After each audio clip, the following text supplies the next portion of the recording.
Galloway, and the mother of all talk shows. Welcome to the Open University of the Airwaves with George Galloway. The mother of all talk shows goes on the road. The mother of all road shows begins in Stockport, outside Manchester, on Monday, the 7th of November. We'll tell you how you can get tickets. And we'll be conducting some filming, even interviews, vox pops, while we're there, which will then appear on the mother of all talk shows. So well worth getting your tickets in early. And the war in Ukraine turned uglier still. This is shaping up to be one of the most momentous weeks of the war, for reasons I shall adumbrate. We shall be speaking to Garland Nixon in the United States about the political fallout of all of this. We'll be talking about China, probably the next stage of the war, and we'll be talking about the cost of living crisis and the response from the British public. I never thought I could ever say this, but there may be a revolution brewing in Blighty, to which I have just returned. And if you think the set looks familiar, I've been broadcasting to you from all over Europe, and it always seemed like I was in the heart of London. They say the camera never lies, but in fact, it's never done lying. The one person you can count on never to lie to you is me and us here on the mother of all talk shows. We'll be touring the horizon, touring Britain and the United States, and touring the world here on the College of Knowledge, the Open University of the Airwaves, where there are no tuition fees, but I will be asking you for a donation to the Fighting Fund to relaunch the midweek mother of all talk shows, so we can bring you this level of mass audience television, not once but twice a week. And our podcast is back and breaking new records as it comes back like Lazarus from the dead. We had to cancel it for financial reasons, but it's back up and running, and increasing numbers are running towards it in a tender embrace. So fasten your seatbelts. It's going to be a bumpy ride. This is rock and roll television with pictures and with me, George Galloway. Curious about our curriculum? Have something to say? Then call us now to join the debate on the mother of all talk shows, the only education you can get for free.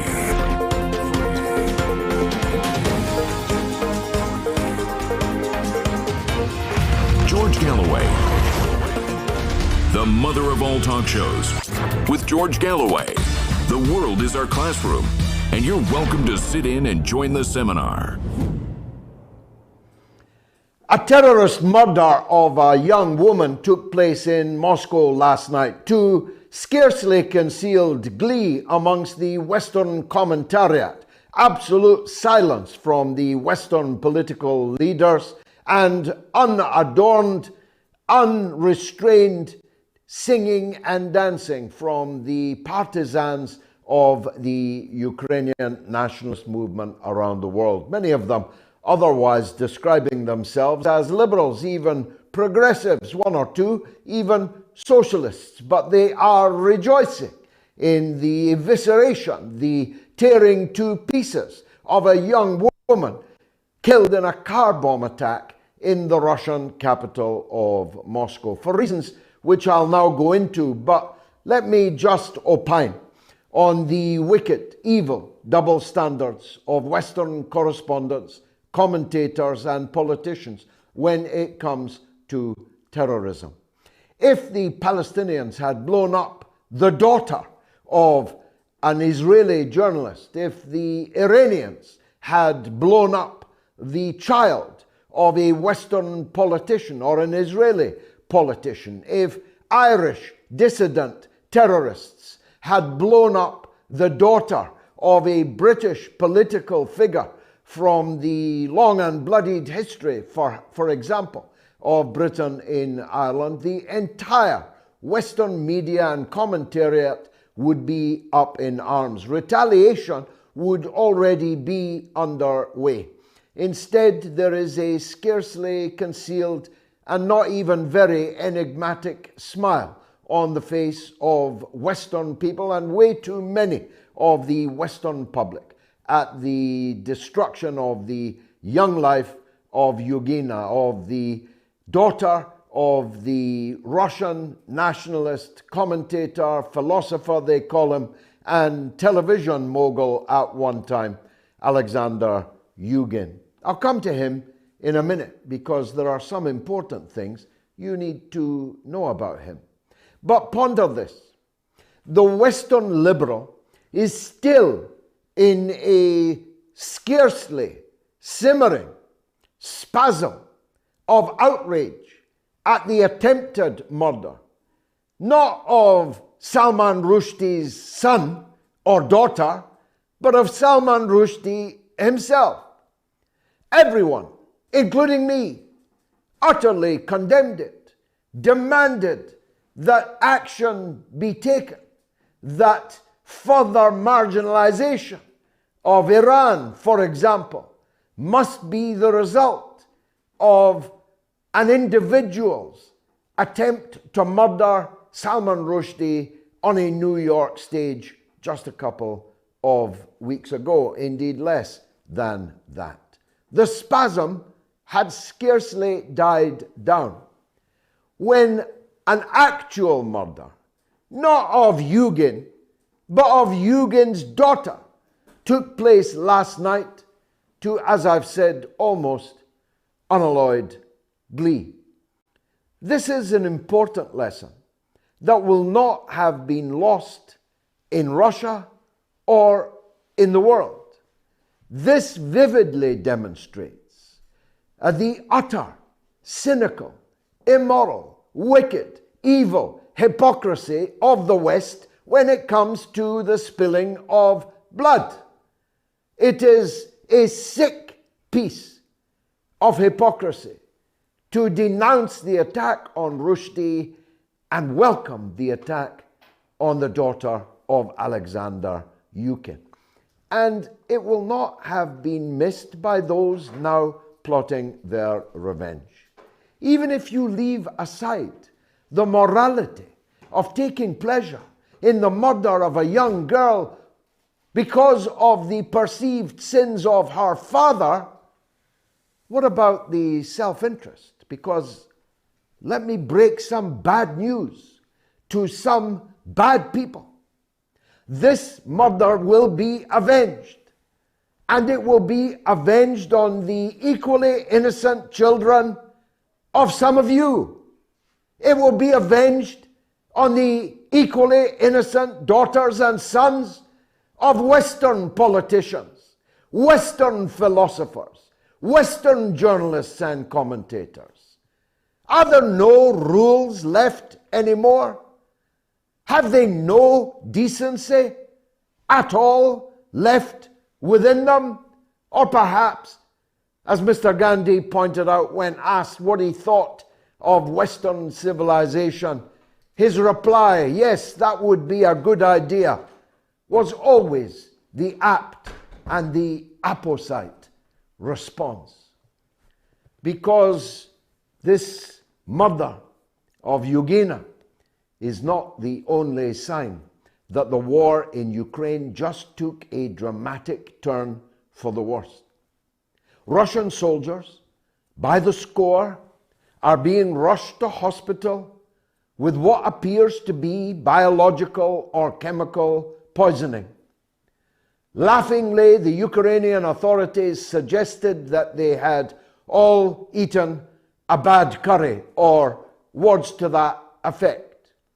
But they know, and you know, that that's not really true. The soldiers concerned did not all eat the same food. They were spread out across very many miles of the front on which they were fighting, and they have all gone down with exactly the same symptoms of chemical and biological weapons. Now, for context, you need to recall something that happened in the ancient history of just a few weeks ago, when on entering Ukraine, it was discovered that the United States had set up a chain of biomedical, they say bioweapon installations, institutions, right on the border with Russia. In an absolutely grotesque and bizarre turn of events, it turned out that those biolabs were funded by Hunter Biden, the son of the President of the United States of America, now in a state of war in the very same Ukraine with the very same Russia.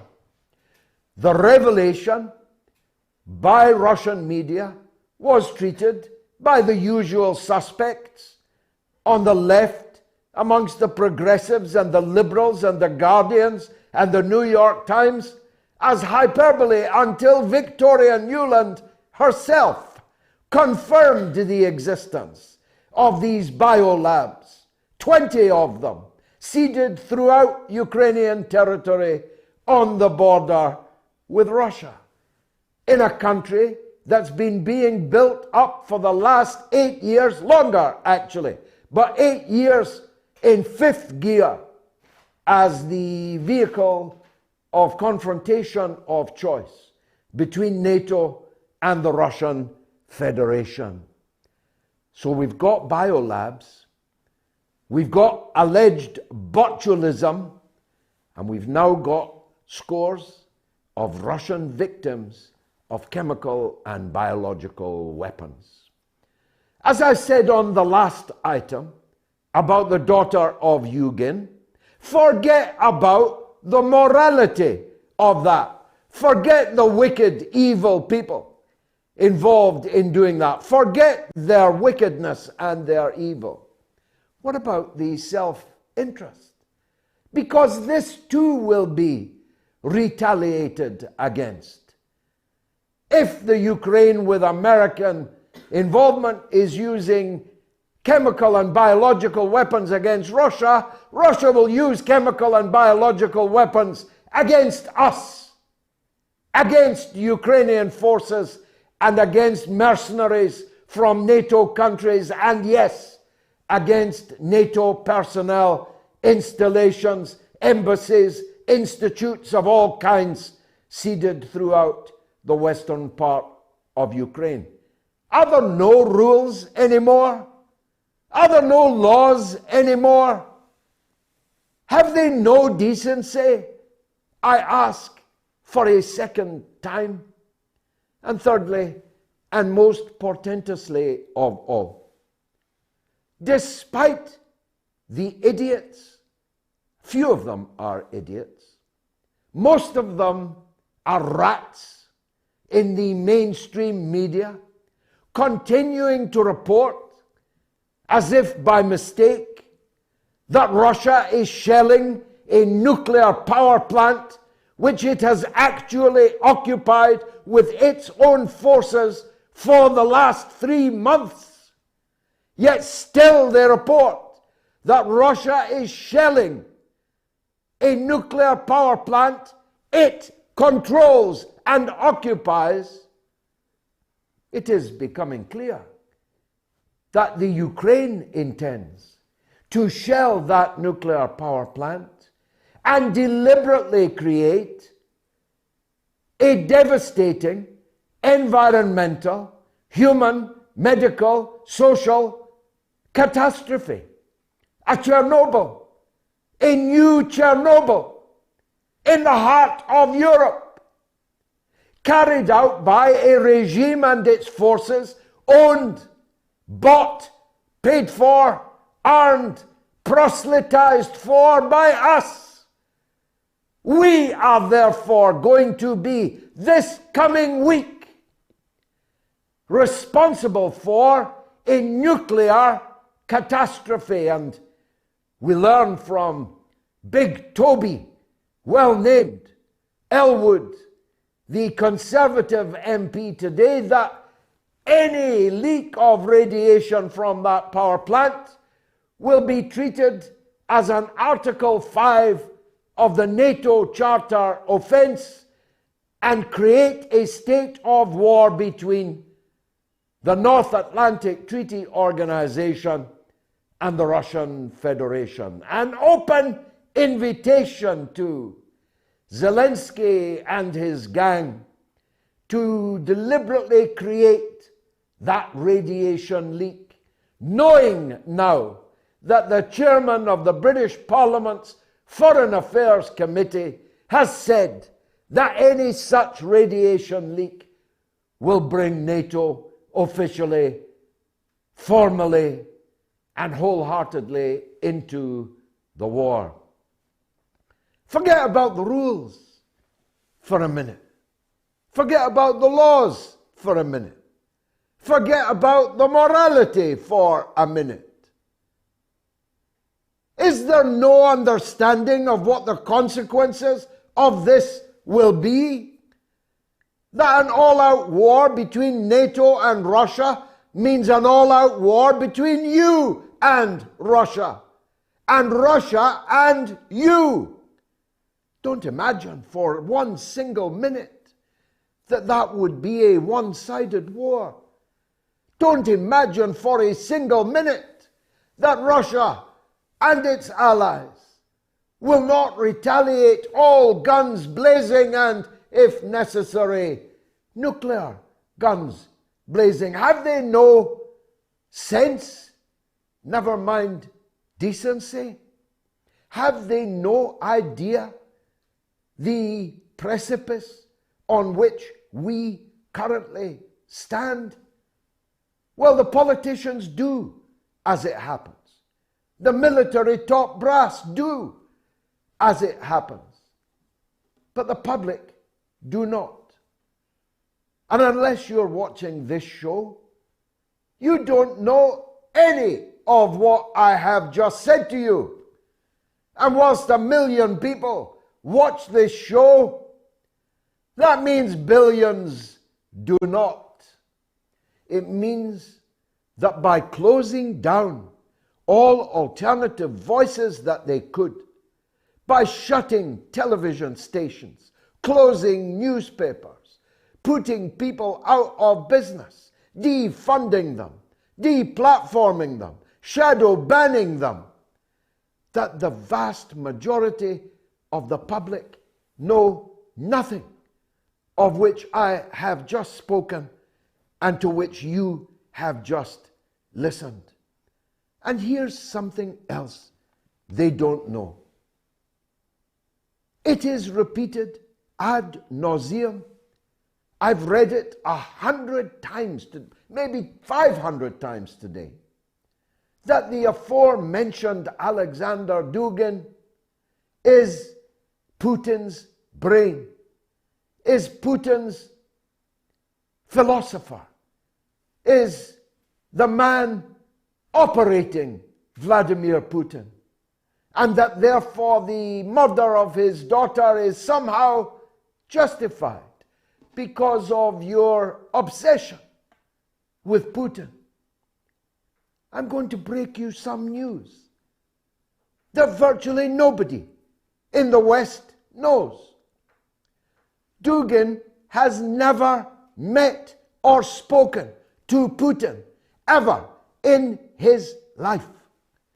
I have met and spoken to Vladimir Putin far more often, meaning twice, than Alexander Dugin, never mind his daughter, now deceased. May she rest in peace. The lie machine never stops. Lies by omission. You just don't get told the truth.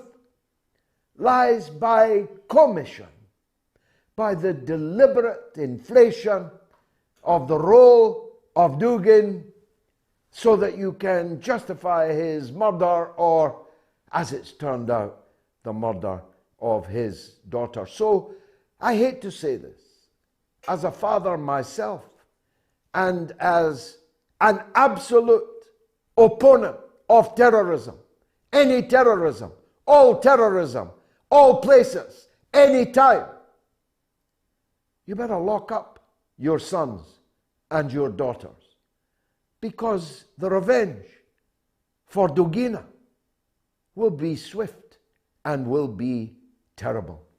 I only have time to mention in passing something else that you're not being told. Imran Khan, the legitimate Prime Minister of the Islamic Republic of Pakistan, is now in grave danger. His liberty and even his life is in danger. Why?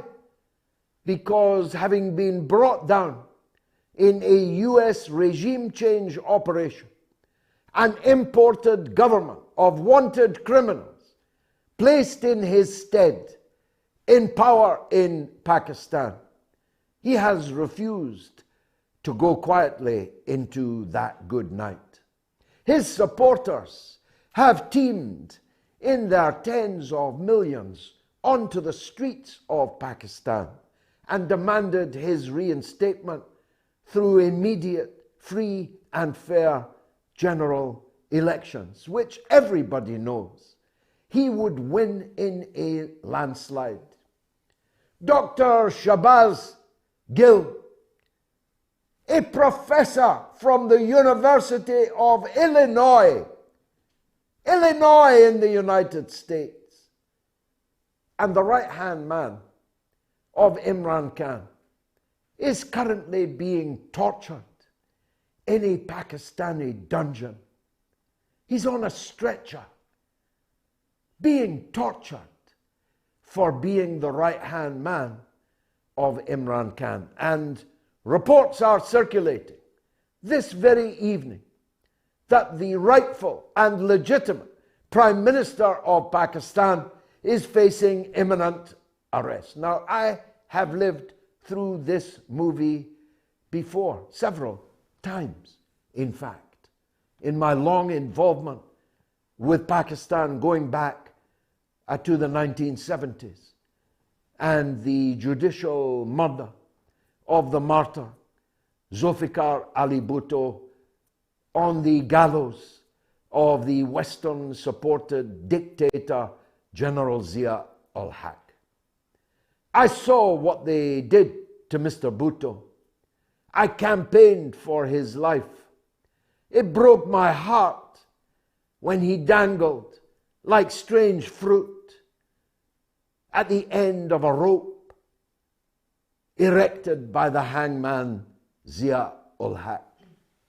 I received his daughter straight from prison, Benazir Bhutto, on her arrival in London. I was at her side for the next 30 years, and I watched live on television the same Pakistani cesspit of military and intelligence and extremist fanatic nexus murder her.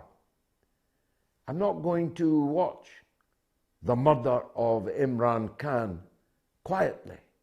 I now have a big microphone, a big pulpit, and I warn those involved in the attempt to murder democracy in Pakistan. I'm watching, and I will call you out with every last breath that I have. Fasten your seatbelts. It's going to be a bumpy ride. It is the mother.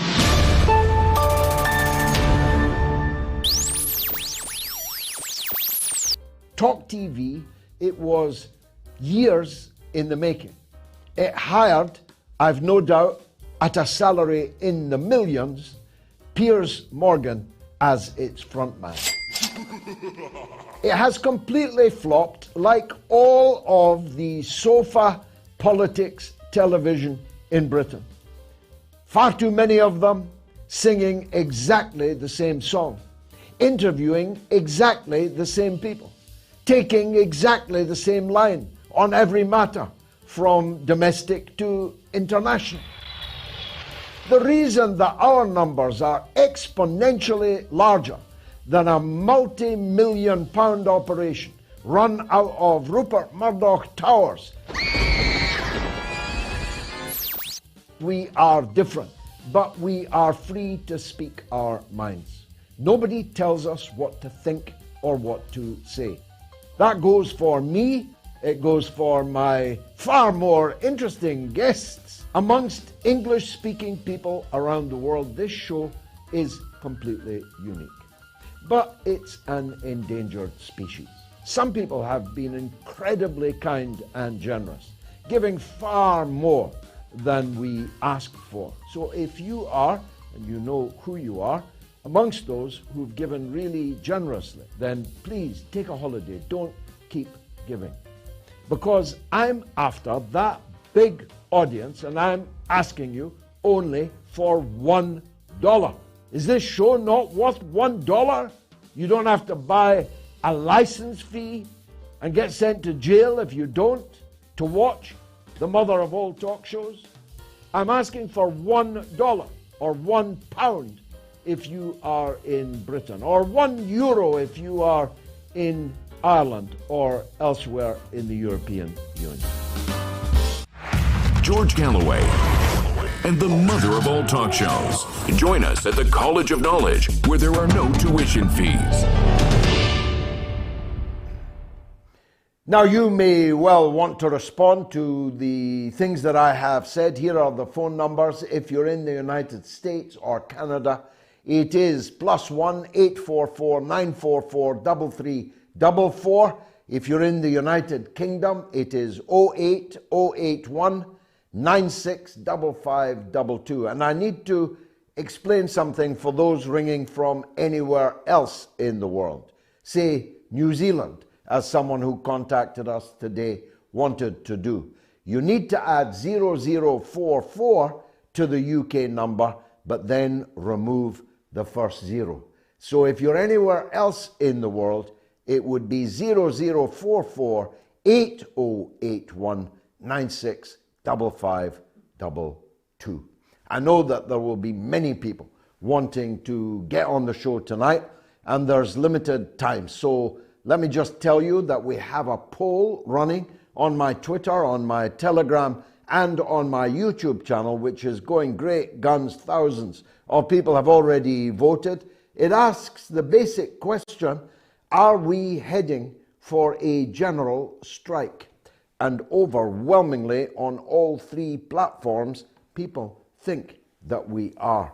We'll talk about the cost of living crisis and the working people's response to it, amongst other things, with the coolest of commentators from the United States, the one and only Garland Nixon. Garland, welcome back to the show. Before we turn to the domestic political scene, and all politics is local in the end, I see we've got matching tartan ties on. It's wonderful to see it.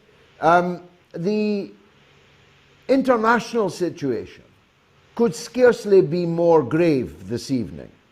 Reports of chemical or biological attack, maybe both, by Ukrainian forces on Russian forces in the Ukraine, the apparently imminent danger of a full military assault by the Ukrainian military on a nuclear power plant, the announcement that any radiation leak from that plant would be treated as an Article 5 trigger by the NATO countries, bringing NATO into the war, the terrorist murder of a prominent Russian journalist and commentator's daughter in Moscow, it suddenly grew very dark, didn't it, Garland?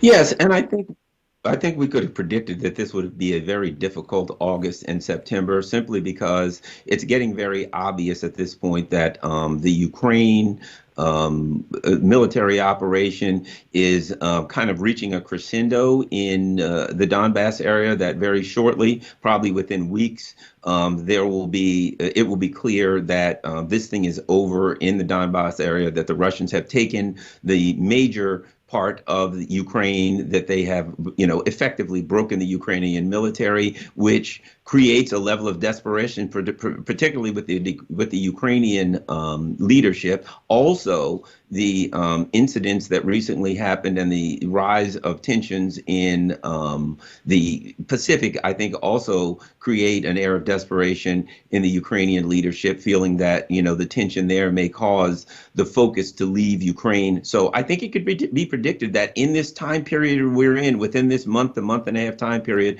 and time period leading up to the midterms, there'll be tremendous amount of desperation, and there will be event after event that is an attempt to try to move the needle one way or the other. I will end by saying this. I do believe, based on what I saw in the way that the Chinese responded to the Pelosi incident, that Russia and China both are going to be cool and level-headed, aren't going to take the bait and be drawn into any major conflicts. But it'll be interesting to see what happens from the other sides. Now, the Samson option is an obvious one for Zelensky and his gang in Kiev. They came to power as the result of a bloody coup in fire and shot and hail. They must expect to go out of power in a similar way. Bringing down the temple on top of themselves is an obvious temptation for them. What I'm struggling to understand is why the Western countries who bankroll and arm this whole thing and who have been behind this whole thing would be quite so sanguine about the breaking out of chemical, biological, and nuclear warfare in the heart of Europe. Do you know why? Yeah, I'll give you two reasons. Number one, the United States could care less if every single person in Europe died. I mean, let's be honest, they're kind of moving in that direction when it comes to economic issues anyway. So they are, in the same way that the U.S. empire, that the Biden administration is sacrificing the Ukrainians as cannon fodder, they would be just as comfortable sacrificing the rest of Europe. So they could care less if some kind of a nuclear disaster happens in Europe. That's just something for them to be able to spin. And if a lot of Europeans die, then they'll be able to spin it even more. As far as the European leaders are concerned, it's obvious that there is no independence. One of the things that the Ukrainian military operation has demonstrated to the world is that the European countries have no independence, that their leaders are nothing but puppets for the U.S. And if the U.S. says to them, sacrifice your economies, they're willing to do it. If the U.S. says to them, sacrifice your people through a nuclear, disaster like this, the answer is yes. They are cannon fodder, and the U.S. empire will use them as cannon fodder. And great, we're all the way over here. We don't get into the nuclear fallout. We'll spin it in the newspapers and sacrifice as many Europeans as necessary for this neocon project. It's a cynical way to view the world, but it seems to be pretty appropriate. Well, I've got a little bit of news for you and a lot of news for those European puppet leaders. I have been in most of Europe over the last 2 to 3 months. In Southern Europe, in France actually, and then south, you will not find a single Ukrainian flag or symbol or emblem on any house, any business, any street, carried by any person. In fact, there is bitter anger in Central and Southern Europe at the perception. It's not entirely 100% accurate, because these problems were coming down the pipeline long before the Ukraine happened. But the perception that their economies are being ruined by their government's response at Biden's behest to the events in the Ukraine. In every shop, cafe, restaurant, petrol station queue, every football crowd that I sat amongst in the pre-season friendlies I watched, everywhere people are absolutely furious about this place that the leaders of their countries have put them in. And in Germany, where admittedly there will be more Ukrainian flags, like in the Netherlands, like even still in Britain, though declining fast, 62% of the German people want the resignation of the Chancellor Scholz, little soldier Scholz, has the support of fewer than 25% of his people. 25. Joe Biden, not that much more in the US. We don't even have a prime minister ourselves at this moment. Macron has lost his majority. Draghi is out in Italy. The government of Bulgaria has already fallen. You see my point? That the US maybe should not take for granted the ongoing quiescence of public opinion in Europe. And there may be other political heads to fall. Yes, and again, I will use those examples, great examples, to go back to the response of Russia and China. It seems to me that out of desperation, the U.S. empire recognizes that this thing's falling apart. This project's falling apart, and in particular, the people of Europe are waking up to the reality that they have no independence and no sovereignty, and that they never did. And they're going to be very, very angry, particularly going into next winter. And I believe that the kinds of provocations we're seeing now are over the top. The Pelosi visit, the Zaporizhzhia nuclear power plant, etc. And I think the Russian and the Chinese leaders realize that time is on their side, and that all they have to do is sit back, not respond to the provocations, not, attack some NATO or American target that will, that could cause the Europeans or the Americans to get behind their government and say we have to respond, to sit back and allow, as the Iranians say, thank God for making my enemies fools, allow these fools to take this thing in the natural direction that they will take it. They have pretty much wiped out the illusion of democracy, particularly what's going on here with, former President Trump. And that's why I said I think this thing's falling apart, and the Russians are going to sit, and the Chinese are going to allow it to happen. They're going to hold they're going to keep their powder dry. In spite of what I think will be repeated provocations. And of course, I think the European people, there's going to be no way to stop this kind of revolutionary tide that will push back against neoliberalism.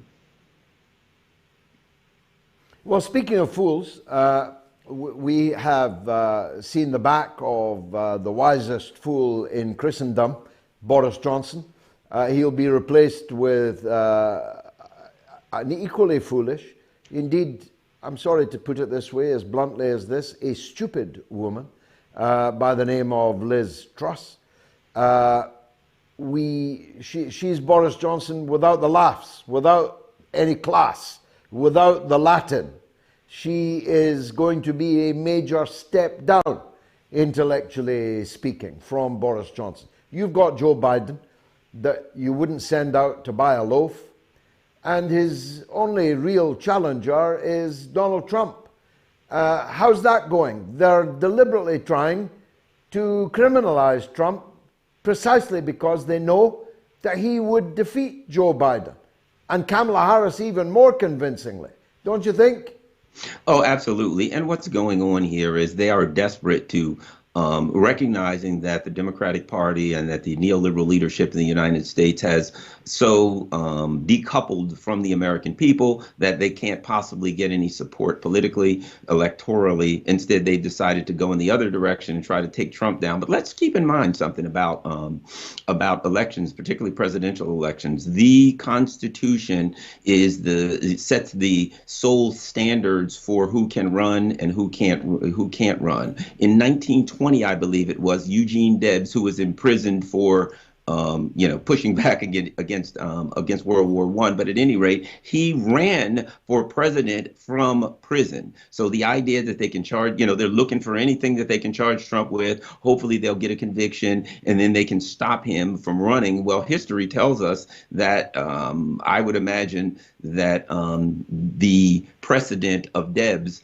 clearly shows that any legal restrictions set up for running for president outside of the constitutional standards would never hold. So I don't think they'll be able to stop Donald Trump. I do think that going into the midterms, when the Democrats get beaten as bad as they will get beaten, and this is important, in the neoliberal wing of the Republican Party, the Lindsey Grahams and the Mitch McConnell neoliberal wing of the Republican Party, I think they're going to take a thumping too. That the attack on Donald Trump will have a significant effect on the Republican Party, because a lot of people who may have even sided with that neoliberal wing are going to start circling the wagons around the populist, around the Trump wing. And I think they're actually going to make Donald Trump stronger. And the Trump wing, not just Donald Trump, the Trump wing of the party is going to get a significant tailwinds from this act. And speaking of those, Liz Cheney, daughter of Dick Cheney, the mass murderer in Iraq and Afghanistan, and the man who made billions for his companies out of those wars. She was comprehensively thrashed in a primary by a Trump-supporting Republican opponent. And she's now decided that, while she couldn't make it in Wyoming, she can run for president, maybe in double harness with Mike Pence. How serious is that as a prospect? It makes as much sense as Andrew Yang's Forward Party, a party that has brought together the neocons from the Democratic Party and the Republican Party, and the pretense that they're that somehow this is something different. So no, I don't think that various versions of neocon and neoliberal politicians, whether it's Andrew Yang's group or whether it's Mike Pence's group, inside of the Republican Party, they will get thrashed. We saw what happened in 2016 when a bunch of those particular people, the Jeb Bushes, et cetera, when there was 19 of them and Trump stomped every one of them. So Donald Trump, if he is the candidate, or a Trump-like figure, a Trump-esque figure, will wipe the floor with those people. It's, again, they're trying to convince themselves, the pundits. If the pundits were all voting, then Pence and Cheney would win in a landslide. But they have no idea what the actual people of America want. They have no clue, and they're trying to tell the American people what they want, and the American people are getting further and further away from them. Garland Nixon, as always, thanks for joining us on the mother of all talk shows. This poll is doing great business, and overwhelmingly people think that such is the economic situation now, not just in Britain, but in other Western countries, that we're headed towards not just the general low-intensity industrial unrest that we currently have amongst one section of the workforce after another, that all the sections of the workforce at the same time are going to come together and withdraw their labour to force a change in government and in government policy. And overwhelmingly, people can see that coming. A reminder of the numbers again. If you're in the US, it's +1 844 944 3344. That's Canada also. If you're in the UK, it's 08 081 96 5522. Or if you're in another country other than the US and Canada, or Britain and Ireland, it's 0044 8081 96 5522. Give me 60 seconds to wet my whistle.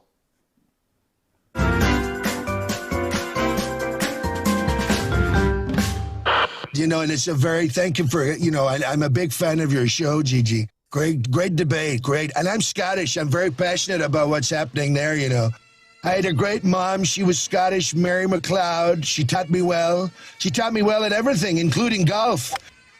I love Scotland, and I love the Scottish food. It's great food. I said to Melania, haggis. Look at that. What's more Scottish than that? Me. I am that haggis. She said, what, thin-skinned and full of crap? You are listening to the mother of all talk shows with George Galloway.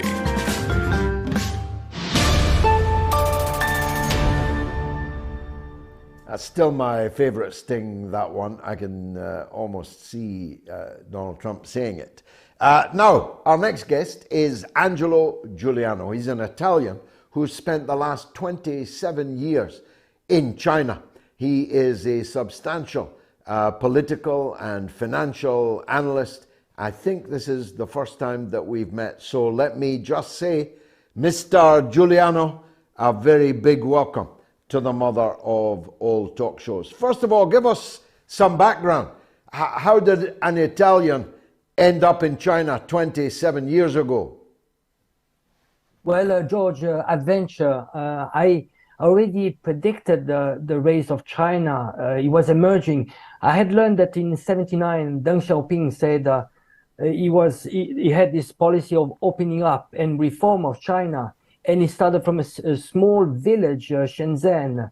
The village was 100,000 inhabitants. Now it's a very dynamic city of 10 million inhabitants.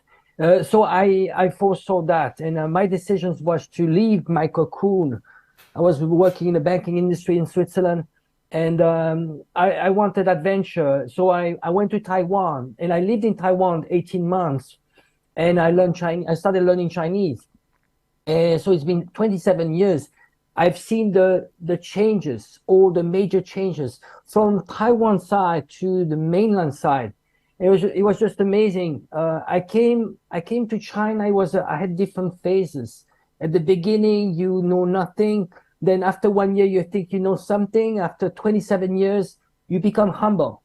You become humble because China is another world. If you want to be objective about China, you need to look at China with Chinese eyes. So this is why we have there's lots of bias, a lot of misunderstanding when it comes to China, because we assume we are looking with the Western eyes, and it's completely wrong. We need to stop this arrogance, which is very imperialistic arrogance. It's the same as when we used to go to South America, and then we want to colonize people, and then we were bringing civilization. This is the same we're doing with China. China is its own agenda. It's never been hegemonic. It's focusing on prosperity of its own people, and actually the CPC has been delivering over the last 40 years.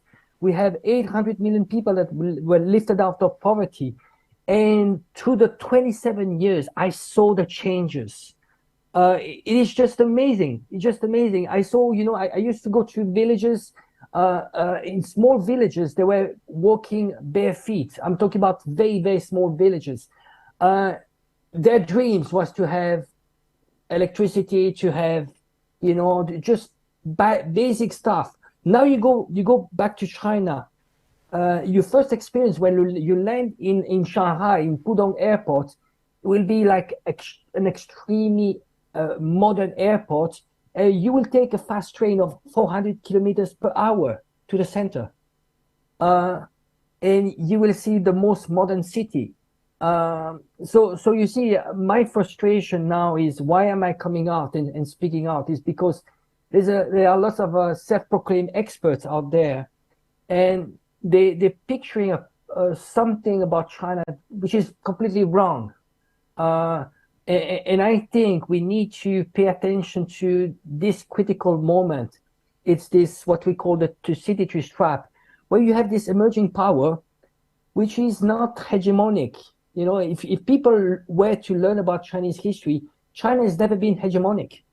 China, they used to have when Christopher Colombo discovered America, China had a fleet which was probably 20, 30 times bigger than the second largest, the largest fleet in Europe. what they did was not conquer the world. They started planting stations, trading stations all around Asia, in Africa, and in India, because they wanted to trade. They were focusing on trading, mutual prosperity. And when you look at the project that China is actually building, like the Belt and Road Initiative, it's very visionary. It's about they have ambition not only for China but for the world, and what they want is this multipolar world where actually where you all the global South will have a voice. It is a new world. It's very exciting. There's a new world which is being built right now of end of imperialistic hegemony of the Western world, and we are going to give back dignity to the global South, and maybe we are going to really look at common prosperity, put the people first, and again, it's not about slogans. China are not talking about slogans. They're making plans. They have 5 years plan, 10 years plan, 50 years plans. While when you look at the West, we are planning from one election to another. It's a vicious circle of electing and regretting. We need to look at our own problems first. We are actually trying to impose what we self-proclaim ourselves to be the democracy. We are not democracy. This is a complete joke. When you ask a Chinese about democracy, they consider themselves to have 90% of people in China consider them to have a good democracy. Now ask the same question in the arrogant collective West, any country. You see, what my frustration is that we don't even know ourselves, our own system, and we want to impose and go to China and teach them about their system, which is, by the way, it's a system of meritocracy. It's a system that actually was applied 2,000 years ago. What the CPC is doing is it's actually learning from its own history and picking up from all the mistakes that other countries did and finding the best model for themselves. Well, in the West, we can change the party, but we cannot change the policies. In China, you cannot change the party, but you can change the policies. And you were there at the birth of the biggest change of all, from the period of what we might call late Maoism to early Deng Xiaoping-ism and this opening up, as you described it. There's a pretty dramatic change in system, in basic policy, which we could never have in the West. Our orthodoxy, which is policed vigorously by all means, accepts only different shades of the same economic and foreign policy attitudes, whichever party is in power. You say that absolutely right. We have a huge deficit of democracy in the West. Actually, if you were to ask average Joe in the West about basic understanding of what it means to have a democracy, people cannot even actually distinguish what is the difference between electing and voting. Just basic understanding of democracy. Now there are preconditions to have a democracy. Number one, it's having a sovereignty. You don't have a sovereignty, you don't have democracy. You should have biased media. Media should be neutral. They shouldn't be in the hand of oligarch. You should have a certain level of education. You need a stable society to have democracy. If it's unstable, you cannot have a democracy. Maybe you need a certain level of development. Now China has learned through its own experience, and they have a system that they're extremely happy with. I think the problem you had, and actually it's interesting, you just mentioned this before, actually the policies change in China. It's interesting. They have a system in China. You see, in the West, we complain and we go in the street because there's a problem. In China, they anticipate that. They have tens of thousands of surveys all year round. They're looking at what the people need. So they're extremely close to the population. And so there's no problem, because when they anticipate that problem, they are going to find solutions. They are servant of the people.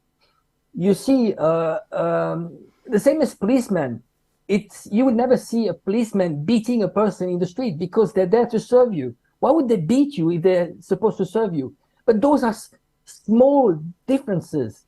Then I'm not saying, I'm not saying that I like everything. But again, Chinese are happy with that system. And it is bringing tangible things. That's the difference.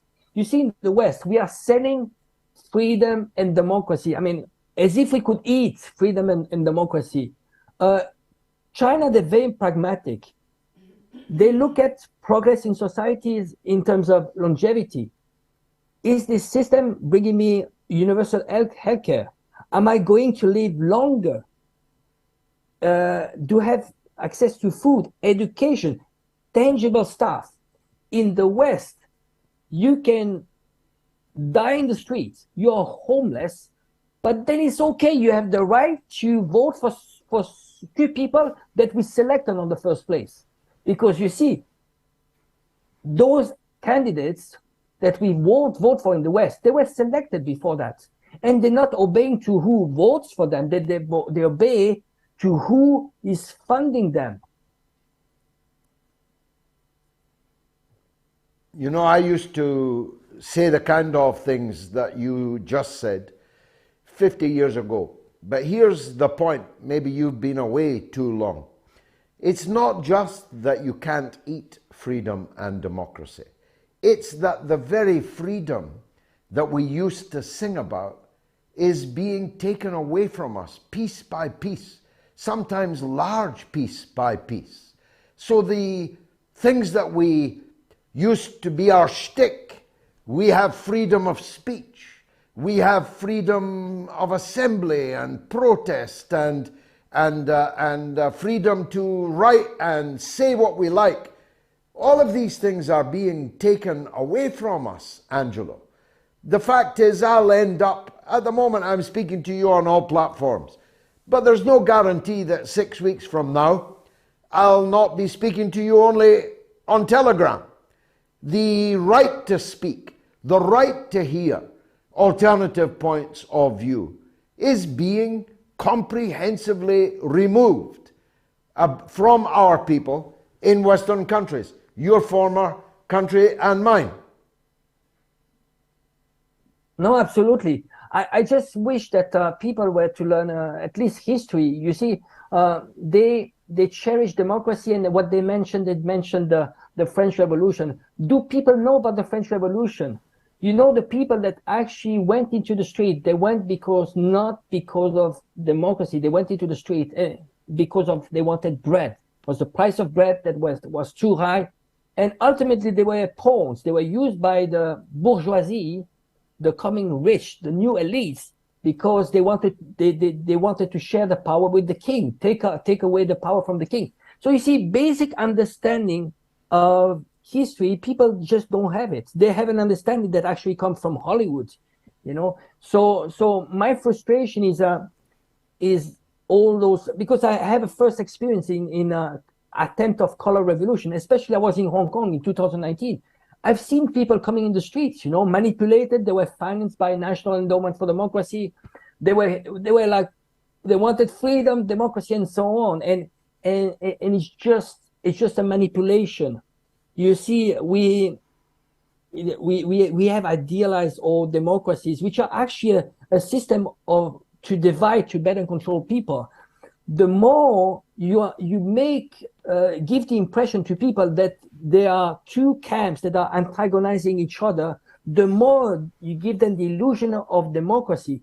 This is why you see people in the US, for example, they're fighting against racist BLM,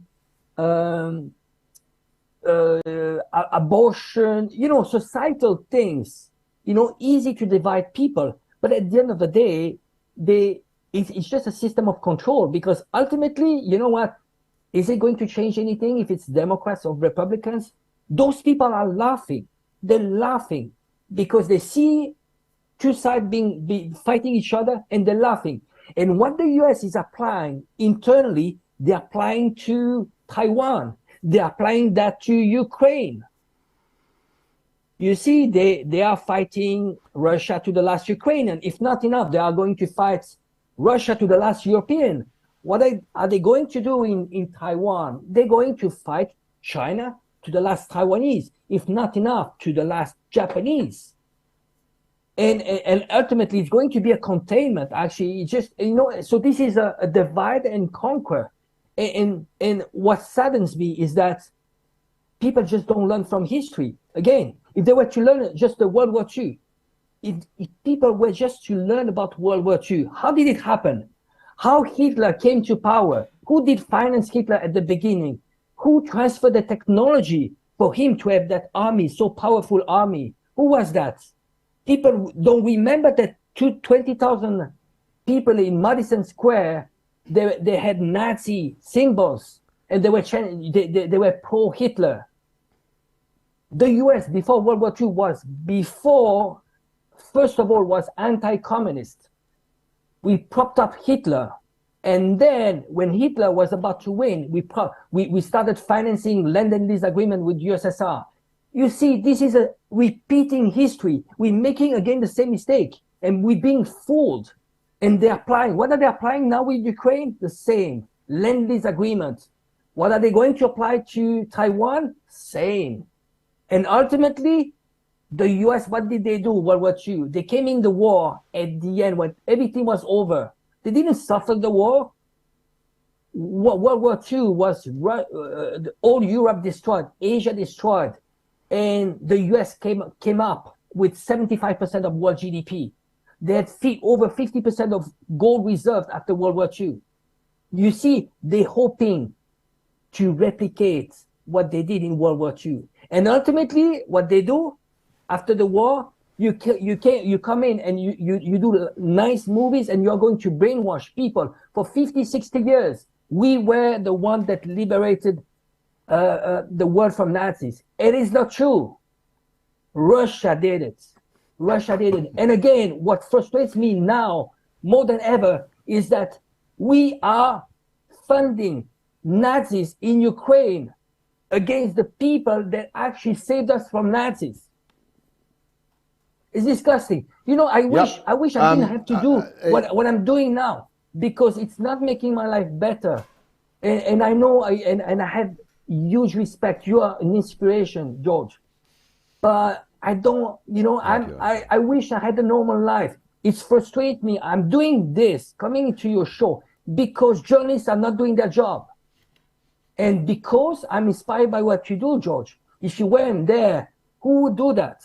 So, but it's, again, we have a voice, but, they are going to show, they're going to make it legal. It's one thing that they cut us from social media, and they do that, they manipulate algorithms and so on.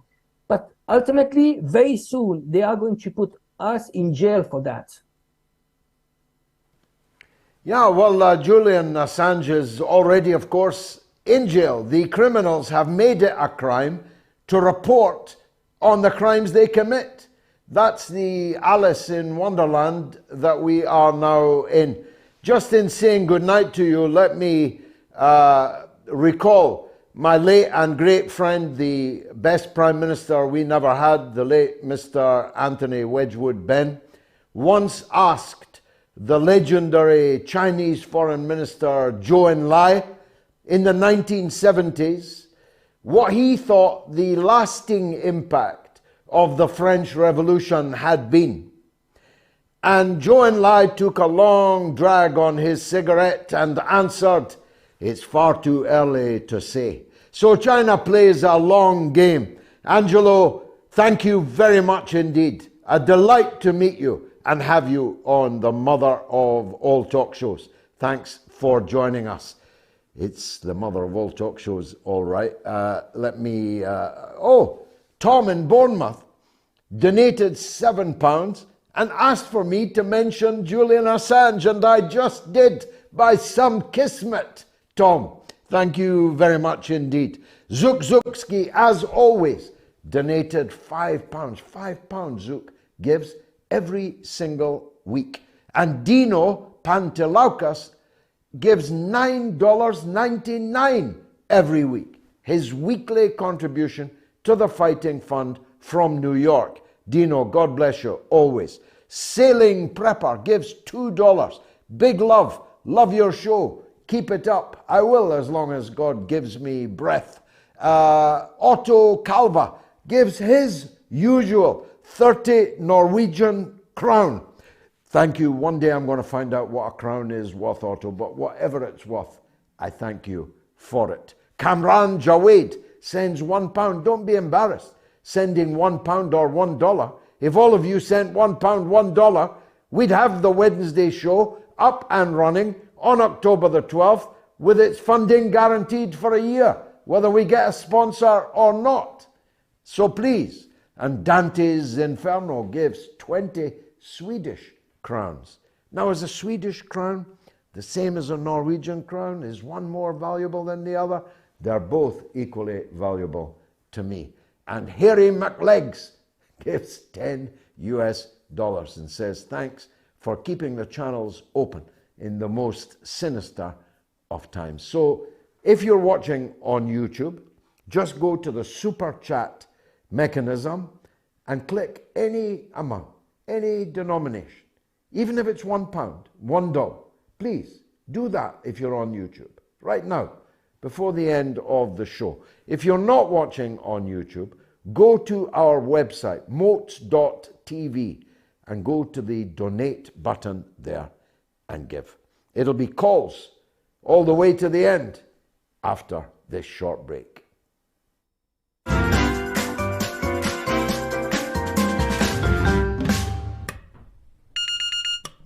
Gosh darn, how do you get this thing to work?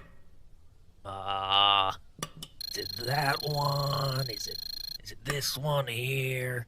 Gosh, was this thing built in America? Jeez. Kamala, would you get in here? I can't get the, gosh darn wireless to work. You know I can't answer questions, Joe, when I'm laughing. I'm trying to, listen to that Scottish guy on the wireless, the Galloway fella. Oh, Joe, you're so funny. I've been pressing this red button on and off and on and off. Heck, I can't get it to work. Hello, Biden residence. Mr. President, be advised, we have executed the airstrike on Syria. Confirmed. That's just great. How long until it gets delivered? I'm starving.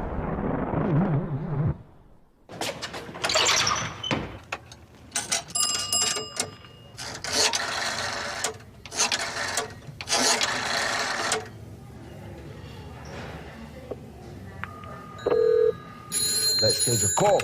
Go ahead, Kenny. Hi, George. Yeah, I just want to talk about the trans issue that you were speaking about earlier. Yeah, I've go got a ahead. book in front of me by Douglas Murray, and he's got a paragraph here that I'd just like to read out, if that's okay. Oh, yeah, go ahead.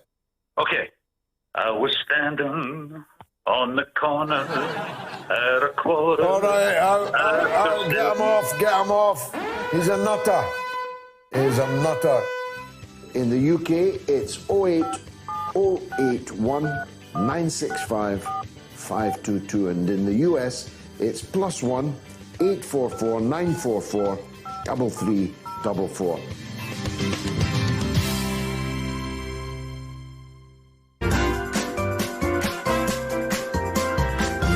You are listening to the mother of all talk shows with George Galloway.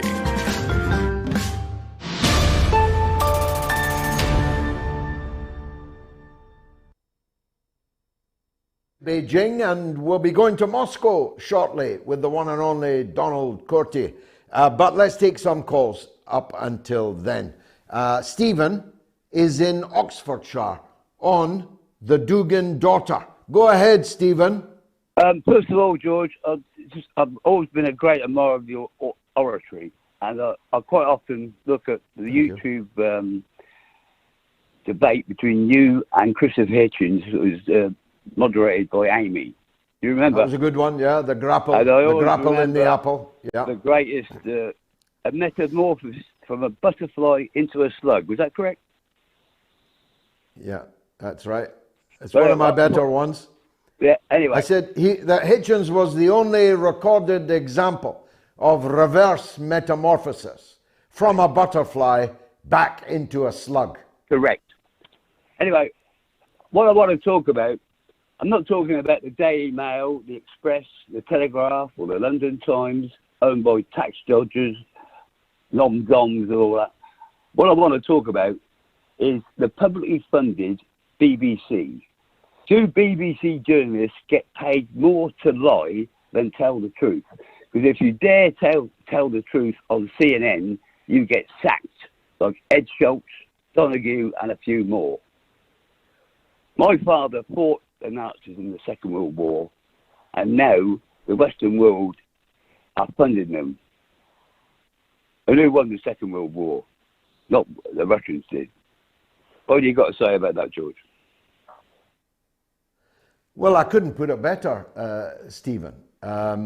It's not that the BBC journalist willfully knows that he's about to tell an untruth. It's, as Noam Chomsky put it, when your salary depends on you not telling the truth, then if you are a person of no principles, then it will become increasingly easier for you not to tell the truth and ultimately to tell untruths, to select facts in a way that you know suits the agenda of those who employ you and will thereby benefit your career, either by keeping your job or advancing in your job. And there is no doubt at all, both of my grandfathers fought from 1939 all the way to 1945, both of them under Montgomery, both of them in the 8th Army, both of them undergoing trauma that stayed with them for the rest of their lives, fighting a political ideology, and one of them, an Irishman and a communist, had no obligation to fight at all. He could have stayed in the Irish Republic and seen out the war years, waiting to see what would happen. But both of them decided that whatever their differences with Britain and the British Empire, and with the British in Ireland, and the British in many other places, India, Africa, Asia, and so on. So I noticed that it's only in 1920 that Afghanistan became an independent country. Who did it gain independence from in 1920? Great Britain. We ruled Afghanistan until 1920. Just 100 years ago. There's people alive today that were alive when Britain was the official ruler of Afghanistan. The Union flag fluttered over Kabul. But despite all their differences with that Britain and that British Empire, they knew that defeating fascism, Hitlerism, Hitler fascism, was by far and away the most important task facing humanity. And as you rightly just said, who played the decisive role in smashing Hitler fascism and the fascist axis of Italy, Japan, and Germany with minor satellites like some of our best friends today, like Romania, like Bulgaria, like Hungary? It was the then Soviet Union, now Russia, that smashed Hitler fascism. Now we're supposed to love Germany and hate Russia. Go figure, Stephen. Thanks for the call. Let's go to Canada and talk with Robert about Russia. Go ahead, Robert. Thanks, George. Just like to back you up on all the truth that you're telling. We get so much mistruth here in Canada. Thank you. We're silenced out here. They say it's a democratic country and we can speak out, but we can't. We've got this prime minister. He attacks whistleblowers. He fired the attorney general. So I appreciate you getting the truth out to Canadians. There's a lot of Canadians that back Russia, and I'm one of them. If you look at Russia, they've been invaded by the West. You can go back to when Sweden attacked through St. Petersburg, and Peter the Great kicked them out.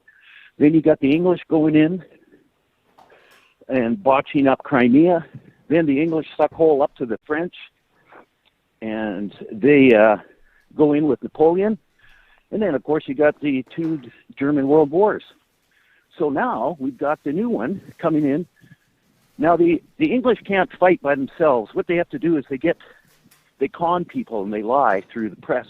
Dieppe and was one of them.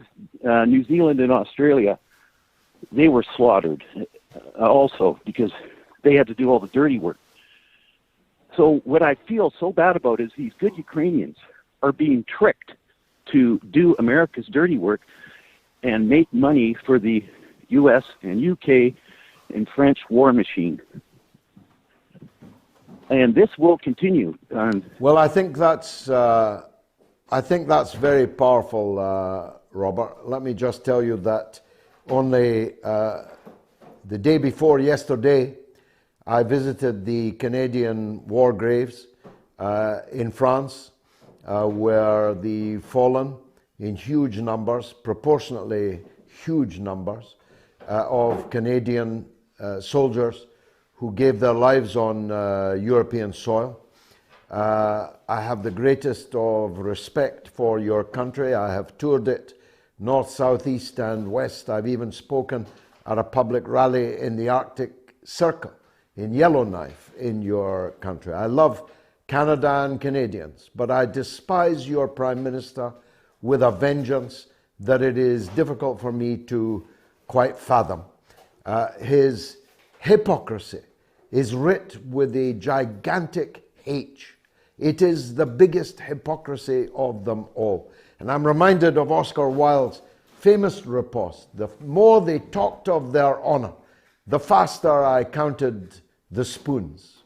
The more he talks about how liberal and democratic he and Canada now is, the more I count the freedoms and democracies and rights that he has stolen from the Canadian people, all in the name of liberalism. Robert, thanks very much indeed for that call. Now, I mentioned right at the top that we're going on the road.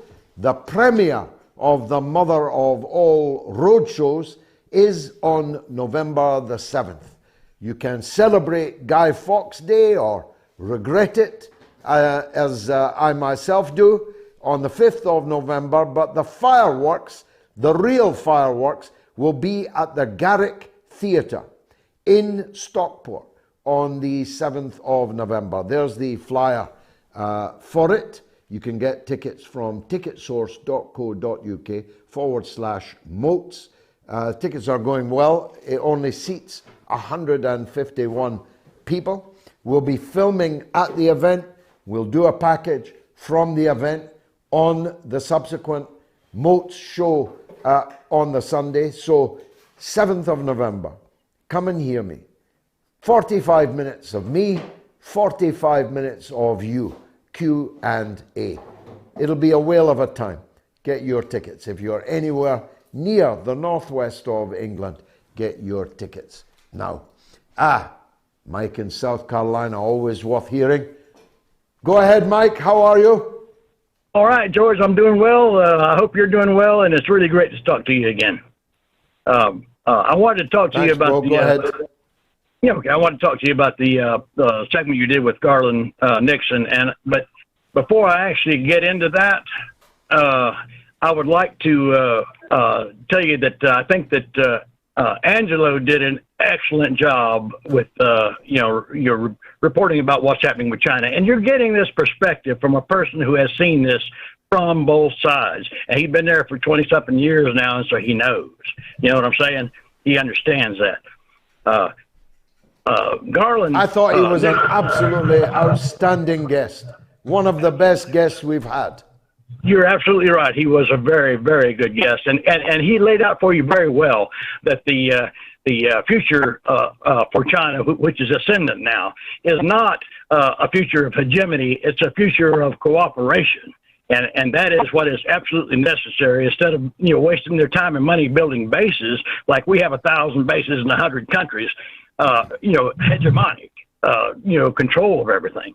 As opposed to that, China is actually, following a path of cooperation and basically, enlightenment of the world. So, let's go back to Garland Nixon for a minute. He had a really, really good understanding of the way the United States controls the European and the world countries in general, through their hegemony. Okay, and that in itself, when you look at the big picture, those people that are running the show are willing to sacrifice all of you, all of us, just for, maintaining, their power and control over the world. And that has to stop. And the biggest way for it to stop is if we can do away with the petrodollar, do away with the IMF, do away with the World Bank, and NATO will follow. And that is the source of our problems right there. In a nutshell, that's where it is. You've put it brilliantly, Mike, as you often do, in a nutshell. That is exactly where we are. Now, before I let you go, you're not a Trump man. Do you think that they're going to successfully put Trump out of the game, or will he be at the starting post come 24? Well, it doesn't really matter. I'm sure the Democrats would love to see him at the starting post in 2024. But the thing about it is, Trump is done, and the whole theme of Trump is done. If you look, okay, I'm just going to give you this one example. You look at Liz Cheney, and she was a part of the commission looking into the January 6th thing, and she is doing everything she can to bring Trump down. Now, look at her election. She lost. Oh, yes, she definitely lost, but that was a Republican primary. She lost by like 34 to 66%. Fully 1/3 of Republican voters actually voted for the person who was trying to make sure Trump never holds office again.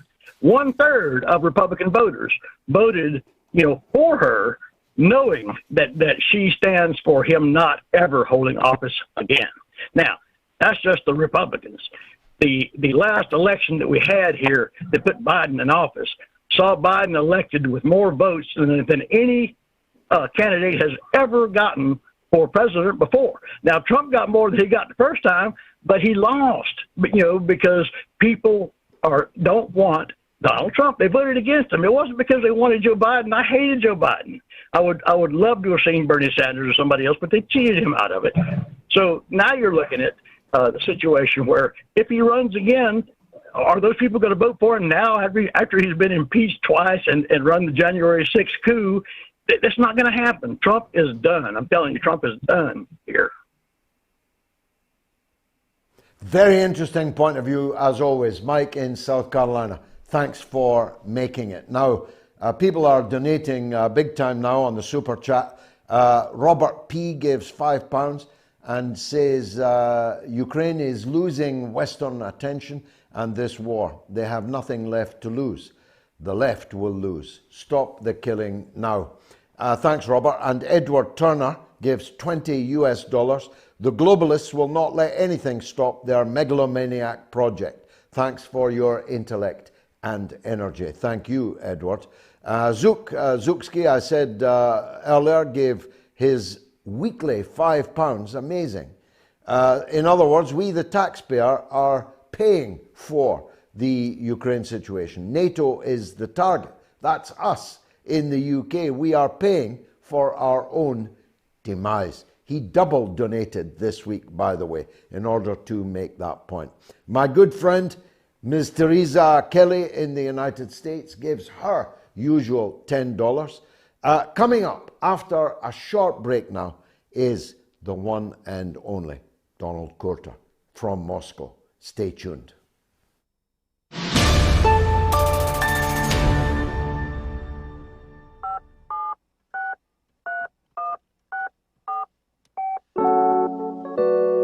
Tom says after independence we could choose the government we want.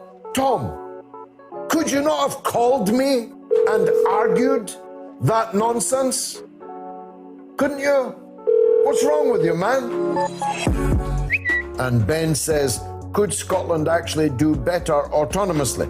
Like I want California to secede, but I think we'd thrive if not burdened by the rest of the US.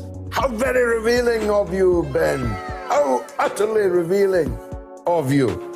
And Philip says, how any Labour or Tory supporter has the nerve to say the SNP are corrupt is beyond me. Why do you people not have the guts to call up instead of cowering behind one single name on social media?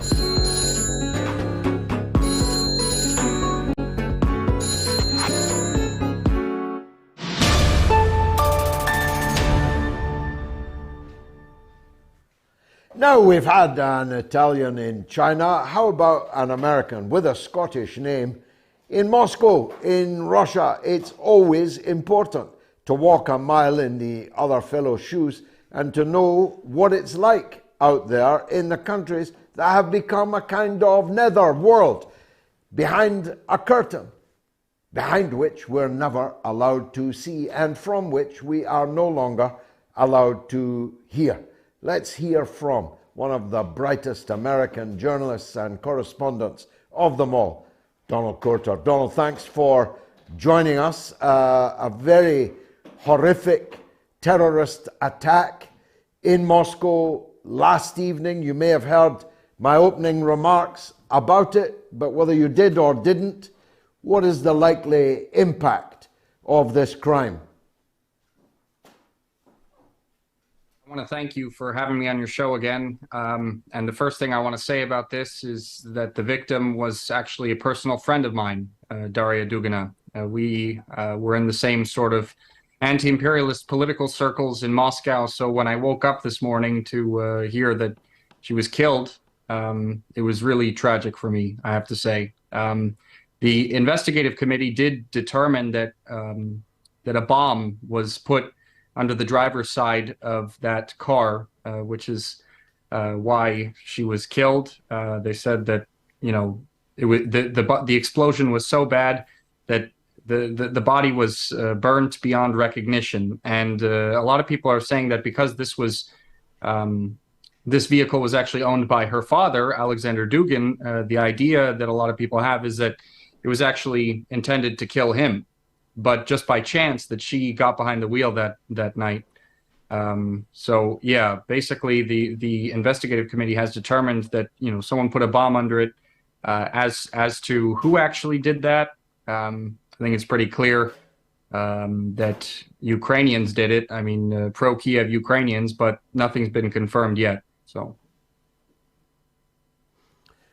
They, of course, will be the number one suspects, but there could be others, of course. The United States has a fifth column in Russia, well funded and constantly propagandized for in the West. Might it not have been such Russian dissident elements who committed this crime? I think it's also possible, and you're absolutely right. There are fifth column elements in Russia supported by the United States as well. But at this point, it's really, you know, one and the same, unless we're talking about it being carried out specifically, consciously by the Ukrainian, you know, secret police. That's also possible. I mean, this isn't the first time that there's been a sort of terrorist attack on Russian territory since the beginning of Russia's military operation against Ukraine, and the provision of HIMARS rocket launchers to the Ukrainian military has actually led to an increase in the amount of Ukrainian missiles falling on Russian territory closer to the Donbas People's Republics. But we also not so long ago saw a terrorist attack in Crimea as well, where a military warehouse was destroyed. It was obvious that that was the target, but it also severely damaged a huge amount of residential buildings, residential homes around that. It destroyed a railroad as well as an electrical power station and some power lines connected to that. So it could be the act of the Ukrainian secret services, or it could be some sort of sabotage sponsored by the CIA or some United States organization that has sort of similar goals in this respect. I mean, I wouldn't put this past any of them at this point. I mean, pretty much this open war between Russia and Ukraine is just as much a proxy war between the United States and Russia. I wonder if the people in Russia know, half of me hopes that they don't, the hypocritical, only semi-suppressed glee in the West, in the public sphere, not explicitly by politicians, but pretty explicitly by the commentariat that acts as the echo chamber for political power in the West, that somehow this young woman was a legitimate target. This very same kind of people who are still in paroxysm about a terrorist attack on Salman Rushdie just a week or so ago. Some terrorism is good for such people, and other terrorism has them clutching their pearls. I wonder if the Russian people are fully aware of the depth of this hypocrisy. Well, I think the fact of what we saw after the beginning of the Russian military operation, the fact that the Russian people really stood behind their government for the most part. I mean, we saw Vladimir Putin's approval ratings go through the roof, and the anti-special military operation protests were actually like very, very, very small in comparison to what we saw against coronavirus restrictions during the lockdown, which was not even connected to any sort of rivalry between governments. But we saw the Russian people do that, and as this whole thing has played out, they've seen exactly what you're talking about, not just the hypocrisy of what terror attacks the U.S. permits and which ones they don't, but also the fact that U.S. foreign policy, when it comes to the way it acts towards its enemies, the enemies of Washington's foreign policy, it has a strategy of projecting what the crimes that Washington is actually defending onto the people that are actually trying to stop that crime. I mean, what we're really talking about here is the fact that Russia began its special military operation. One of the main reasons for that was the denazification of Ukraine. And then all of a sudden we're seeing people all across the Western media saying that Putin is like Hitler, like Russia is closer to the Third Reich than any other country in the 21st century. We're seeing the United States basically turn this rhetoric against its enemies of its foreign policy. And I bring up this idea that Russia is this completely wrong idea that Russia is a fascist or Nazi country.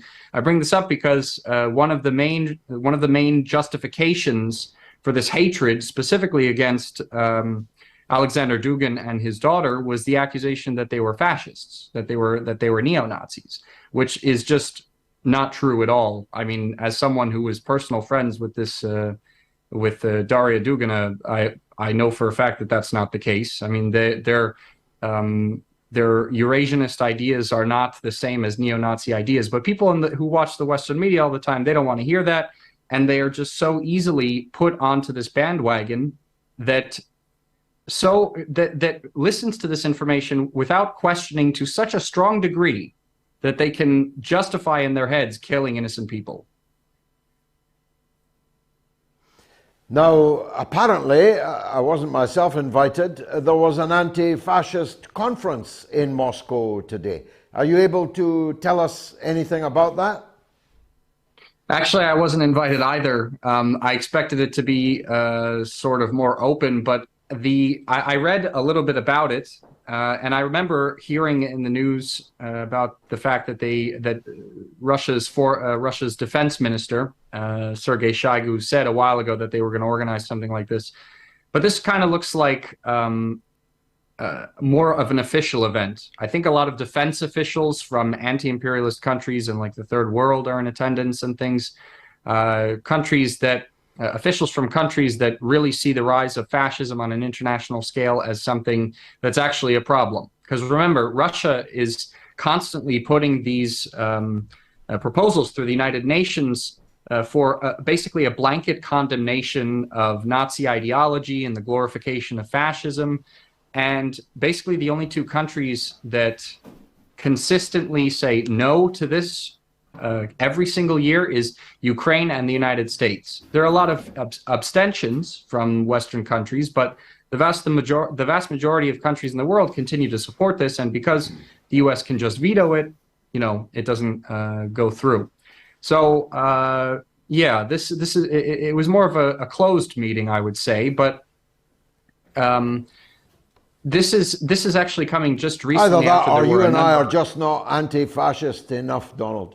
It's either maybe we're or not the other. Lastly, tell us about the very, very frightening developments over the last 48 hours. Scores of Russian soldiers going down with what seem like the symptoms of chemical or even biological attack, and the danger and a named date has been given by the Russian side, 25th August, of an all-out Ukrainian attack on the nuclear power plant. And now, today, the leader of the British Parliament's Foreign Affairs Committee declaring that any radiation leak from that power plant will be treated like an Article 5 trigger for a NATO response, because it will be held to be a nuclear attack on the NATO heartland in Europe. So these are three developments today, last couple of days, that seem to indicate that the war has turned even uglier. Right. I mean, of course, it's really shocking what's going on around there. As despite the International Atomic Energy Agency constantly saying we need to have an immediate cease to the fighting, this is madness. It's putting the atomic energy station in danger of creating basically another Chernobyl. And we have to understand, obviously it takes two to tango in a battle, but it's only the Russian side that has been saying that we should allow the International Atomic Energy Agency to go there and see the atomic station for itself, see who's really putting Europe in danger of another atomic disaster. Because when we hear this rhetoric, considering it an Article 5 crazy event, I mean, they're obviously placing the blame on Russia, but this actual this atomic energy station is under the control of the Russian is in Russian controlled territory, and the firing positions that are endangering it, that are firing dangerously close to it, are all Ukrainian firing positions. And we even heard this from the local authorities of Zaporozhye, where it's located, that have said that the best way to stop this fighting is to, around the atomic energy station, is to knock out those firing positions from the Ukrainians that are constantly trying to make a provocation. And this also goes along with something that the Russian Defense Ministry said earlier in the week, that that Ukraine is likely planning a false flag attack that they're going to blame on Russia to do something around the Zaporozhye atomic energy station. So how it's going to end, I mean, unfortunately, I have no idea. And it's some of the darkest days of this conflict, definitely. And now lastly, I asked you this the last time we spoke. I ask again just to see if anything has changed. What's it like being an American in Moscow at this time? How do people respond to you? Well, I can answer that question, George, through a story that happened to me actually the other day when we were talking about conferences in Moscow concerning the Ministry of Defense. I was sent by Russia Today, where I work as a journalist, to the Moscow Conference on International Security. And there were two cafeterias there. And this is something that happens a lot in Russia at events where there are a lot of international guests that, of course, the Russian people want them to feel welcome and well taken care of. So there were two cafeterias. There was one for Russians and one for the international guests. And the one for the international guests was basically empty. I thought, I could just go in there, and plus I am a foreigner, I am international. And I went there, and the cafeteria workers told me in Russian, of course, like, you have to go to the Russian one. This is for foreigners only. And I spoke to them in Russian. This is the first time my Russian was ever this good that another Russian thought that I was just messing with them. They didn't believe that I was a foreigner when I told them that I was.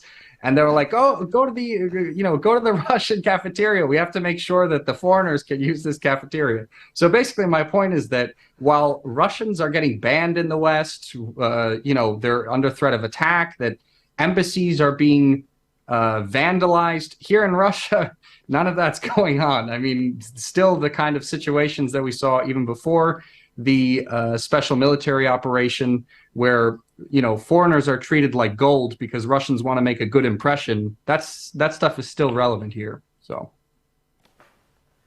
Donald Korthoff, thanks as always for joining us on the Mother of All Talk Shows. Much appreciated, my friend. So we've been around China, Russia, and the United States. And now, in the final 15 minutes or so, it's all your calls.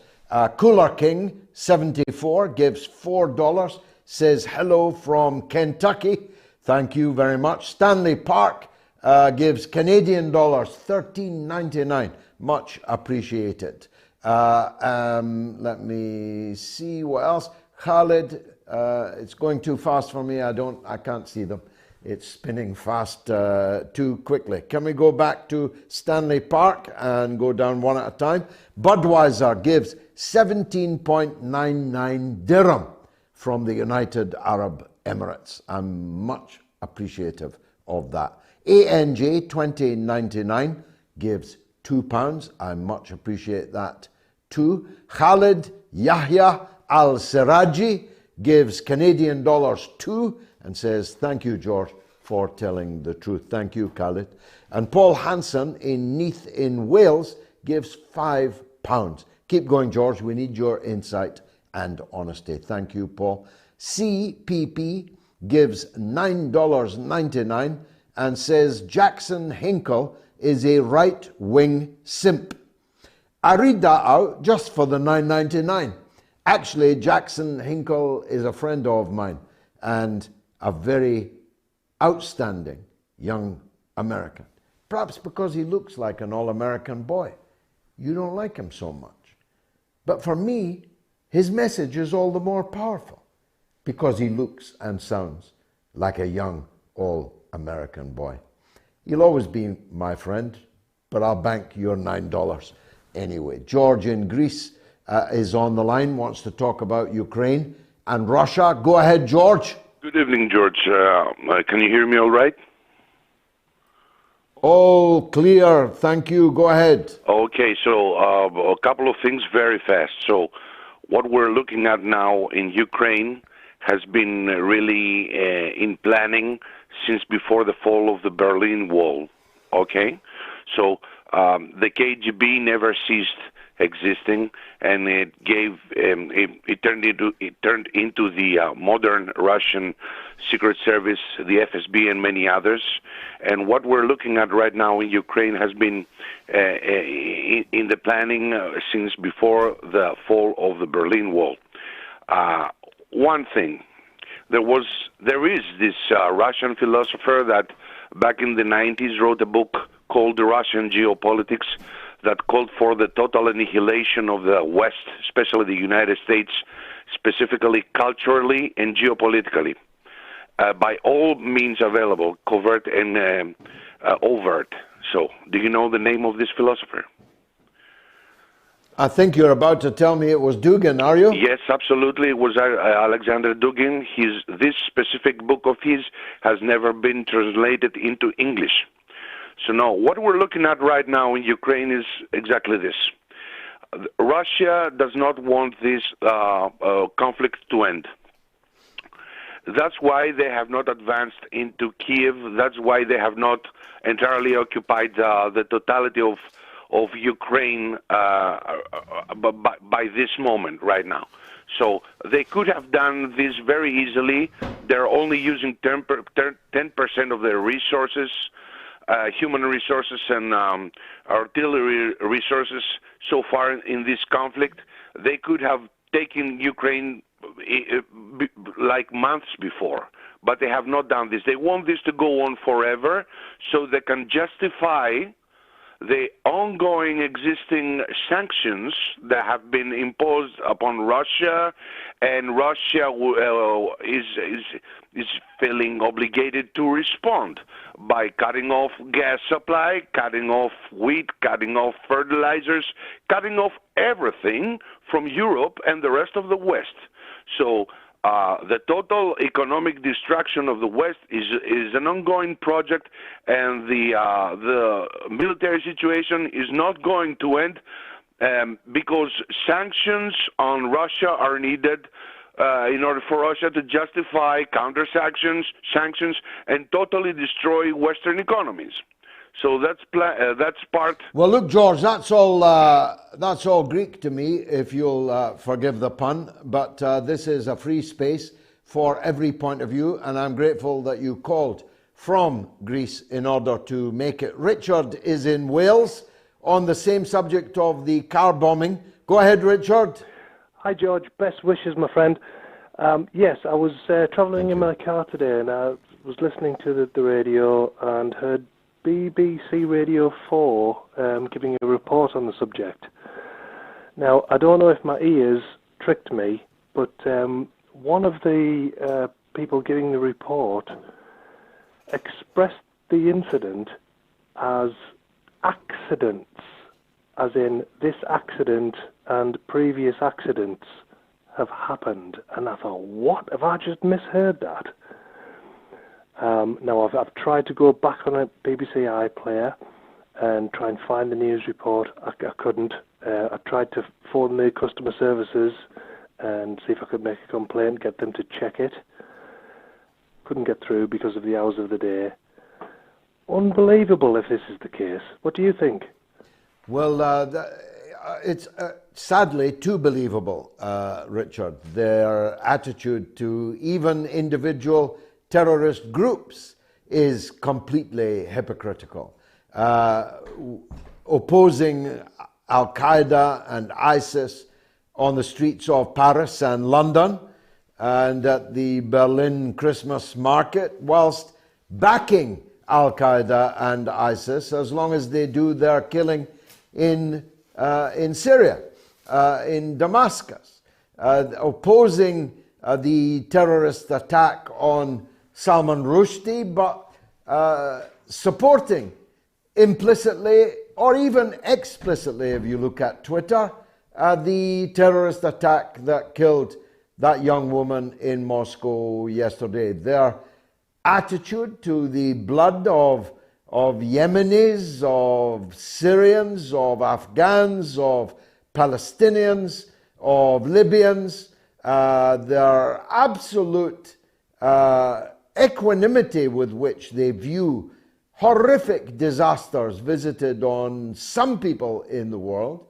whilst clutching their pearls, rending their garments, gnashing their teeth, and wailing to the utmost when similar or even lesser things happen to some other people. The blood of some people is more valuable than the blood of others, and one man's terrorist is another man's freedom fighter. That is the lesson that will be drawn from the response to the terror attack on this young woman yesterday. People will say, don't give us this hypocrisy about hatred of terrorism.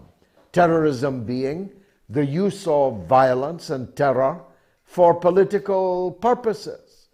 If that's the definition of terrorism, I'm against it everywhere, whomsoever carries it out. I'm for justice, no matter whom it's for or whom it's against. That's the only moral and principled stand to take on horrific murders like the one that took place yesterday. Otherwise, if you're a hypocrite, well, others will be hypocrites too. They'll say, if you can blow up my daughter, I can blow up yours. You feel me? Thanks, Richard, for that. Ben is in California on the same subject. Go ahead, Ben. George, hear me, long-time listener, avid consumer. It means more than I could probably express in this time. I just have to echo the really viscerally, sort of like stomach-turning. I mean, his daughter, that is exactly and precisely who was targeted here. I can recall the earlier months of the conflict. I think this individual was on some Indian English language TV, was very articulate, could speak to, the nuances of this conflict more so than being some chest-thumping Putinite fascist. And it's unbelievable. It's remarkable, but perhaps we should believe it. And I suppose you would struggle to make sense of such a thing, but I think within the event itself, there are like tea leaves that could prognosticate the, future shape of things to come. The tactic of a car bombing assassination, that seems to be pretty ubiquitous. But in fact, this sort of thing, like it's not so. This is Alexander Dugin. This wasn't a low, some sort of apparatchik or whatever. This is, although I would agree that he's mischaracterized in terms of like a very nuanced treatment of his theory, he was a very high profile. So this doesn't just happen, as a whim or some, highly motivated individual. This it has to be a state effort. If you read The Cradle. Yeah, right? I agree. Yeah, I agree with that. Yeah. There's been recent reporting of quite a chill in relations between the state of Israel. It's so hard in today's political climate to feel empowered to speak the truth about certain issues. But the state of Israel and the Russian Federation, there's a fallout, and it's a quite unprecedented magnitude. We saw in the last few weeks the Russians launched an Iranian satellite from Kazakhstan at the Baikonur Cosmodrome. So we're seeing like interesting things happening, and I would point the attention of the viewers back to 2008 when a car bombing assassinated the Lebanese anti-Israeli fighting militia's top official. Think about the words we have to, the word salads we have to do in the West these days to feel as if we're not saying, some dangerous sort of thing. It's just, while these things are out there, they're horrific, and they ought to be made sense of. They ought to be understood with some methodology to empower and inform viewers, as your show attempts to do. In the West, our leeway to speak is constrained. It's just really upsetting. But I wonder if this was a manifestation of the foremost fascist powers of the West, the state of Israel, the United States, and Ukraine, taking covert action against a high-profile Russian, or they attempted to hit a high-profile Russian. They were willing to see his daughter done away with. What does that say? What could that, portend for international relations to come? Will the Russians continue to hold back? Well, that's look, Ben. I cut you short only because of the hour. It was an outstanding call, and I can't do it justice in the time left to me. But you raised some very important points. In a way, I tried in my monologue to deal with them by posing the rhetorical question over and over again. Are there no rules anymore? Are there no laws anymore? Is there no decency? Even the mafia didn't murder people's daughters. They didn't perform hits on people in their homes in front of their wives and daughters. The abandonment of such rules is not just stripping further to the bone all hitherto accepted norms in behavior, even in conflict situations, even between enemies. It, of course, invites retaliation and escalation ineluctably, of course. Now, I made the point, I've never read a single word that Alexander Dugin has ever written. I've never heard a single word spoken by him. Until today, I had never seen a photograph of Alexander Dugin. From the mouths of people I respect, I too reject the mischaracterization of his political views as fascism, but I do that only on trust of friends of mine that I have come to depend upon, like Donald just a few minutes ago. I do know for a fact that he is not Putin's brain. He is not Putin's right-hand man, Putin's closest ally. He has never even met or spoken to Vladimir Putin. So I know they're lying about that. And therefore I can pretty safely assume they are lying about his political philosophy. But what I know from a long life in politics is that when you start murdering other people's children for political purposes, it's a road to doom. It is a road to hell. You open the gates of hell by actions such as the murder of Dugin's daughter in Moscow yesterday. Time for just one last call. Fundamentals is in Southend-on-Sea in England. And he wants to talk about the cheerful subject of World War III. Go ahead, Fundamentals. George, thanks for taking me call. The last time we spoke, I said I was a bit anxious about the Ukraine and Russia situation. That's been going on. That hasn't reduced. In fact, that's got worse, as you know. This has been going on for far too long now. And I think it's now time it's going to spill over. It's getting worse. And I think, you know, the West is gunning for war. We need a war. We must have a war. And I think there is no other way out of this. The West, the CIA, the UK, Ben Wallace, whatever he does part-time, I think he works in a tuck shop. You know, these people are psychopaths. You know, they don't care about people like me and you. They don't care about me and you. They just care about power and money. We are heading into a full-scale war with Russia and China if we don't pull our belts up. And I know this, the diplomats, the politicians, they want this, George. They want it. You know, they don't care. They don't realise we haven't got an army. The UK has not got an army.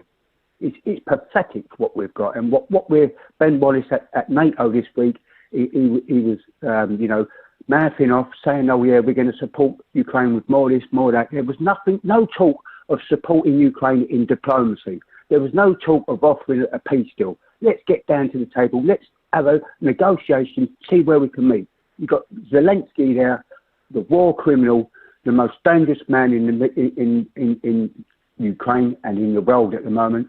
You know, all those people have died. They didn't need to. All those army boys, they didn't need to die. This was an unjust war. This was pathetic. It's been pathetic all the way along. If we don't... Well, I'll tell you what, that would have been a call fit to finish the show on. But I do have to squeeze one more in. Yesterday, I was in the great city of Liverpool, attending the nuptials of my good friend Scouser Lar, Liam and his new wife Kath, and all their family made me and Gayatri and our children so welcome, as indeed the public did on the streets of Liverpool. It's the leaving of Liverpool that grieves me, to pun and paraphrase. But just when I thought I'd left it, I've got Tony in Liverpool for the last call of the evening. Go ahead, Tony. Good evening, George. Long time no speak. Essentially, brother. we Nice have to to hear accept from you. here Go that on. Vladimir Putin has succeeded in winning the economic war, which the West started, which the West are now paying the price fully for. and he's also won the special military incursion, shall we say, in Ukraine. That is over and done with, all by the shouting at the moment. And the idea that NATO will invoke Article 5 and all 30 NATO members plus Japan will all line up to fight Russia is fanciful. We'll be lucky unlucky, I should say, if there's any more than a handful who will actually get to the starting line, and they will quickly drop out when they come across hypersonic missiles which are zooming into capital cities all around Europe. So the writing is on the wall. I think most people, sensible people, know the way the land lies now at the moment, and it is not in the favour of NATO. End of story, whether that's economic or whether that's military. You see the wisdom that is reposed in the great city of Liverpool, which is now under direct rule from the Tory government in Whitehall. As a result of Labour corruption and incompetence and the absolute absence of any Conservatives or Liberal Democrats in the city of Liverpool, the people have been left ungoverned, and the government have moved commissioners in to Liverpool to run it. I'm going to be spending more time than normal attending to the political situation in Liverpool, because the mass of the people there need political leadership, and they sure ain't going to get it from the Liverpool Labour Party. Tony, thank you very much indeed for that call.